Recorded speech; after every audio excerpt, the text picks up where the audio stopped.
السلام علیکم۔ کچھ رکاوٹیں محض تمہارا توکل اور تڑپ رکھنے کے لیے آتے ہیں، اور پھر جو لوگ سچے اور مخلص ہوتے ہیں اپنی دعاؤں کو لے کر ان کے لیے پھر معجزے کر دیے جاتے ہیں، یقین سے آگے گمان سے باہر۔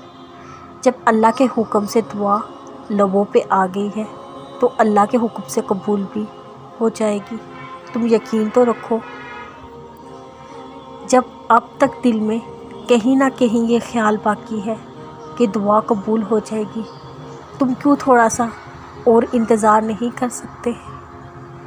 دعا تقدیر سے لڑ جانے کی طاقت رکھتی ہے، یقین تو رکھو۔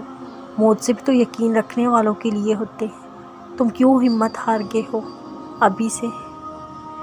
اللہ نے کہا ہے جیسے تم مجھ سے گمان کرو گے مجھے ویسا ہی پاؤ گے۔ اب تم پر ہے اللہ سے کیسا گمان رکھتے ہو۔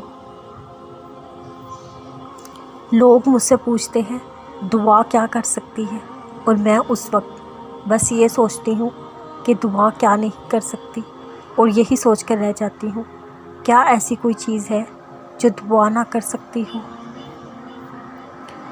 دعا ہی تو ایک ایسا ہتھیار ہے جو سب کچھ کروا سکتی ہے، رب کو تمہاری چاہت کے لیے راضی کر سکتی ہے، ناممکنات کو ممکنات تک لے جاتی ہے، جس کے پورا ہونے کا کسی نے سوچا نہیں ہوتا اسے پورا کروا دیتی ہے رب کو منا کے۔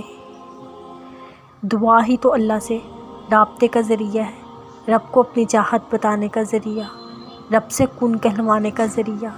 یقین جانو جب تم جان جاؤ گے نا دعا کیا کچھ کر سکتی ہے، تم کبھی بھی دعا کے لیے ہاتھ اٹھانا نہ چھوڑو۔ جب مانگ لو یہ نہ سوچو جو مانگ رہی ہو وہ ملے گا یا نہیں، بلکہ یقین رکھو جس سے مانگا ہے اس کی شان خالی ہاتھ لٹاتا نہیں ہے۔ دعا قبول نہ ہونے کا تو سوال پیدا ہی نہیں ہوتا۔ لوگ جو بھی کہیں تمہیں دعا مانگ کے خود رب پہ پختہ یقین رکھنا ہے، کیونکہ مانگا تم نے ہے۔ تمہارا خود کا یقین اپنے رب پہ ہونا ضروری ہے۔ لوگوں کی رائے سے تم کو کوئی سروکار نہیں ہونا چاہیے، کیونکہ جب اللہ چاہتا ہے تو کن کہہ دیتا ہے۔ پھر زمین والوں کی رائے تھوڑی لی جاتی ہے، پھر تو بس کن ہوتا ہے اور فیکون کا معجزہ۔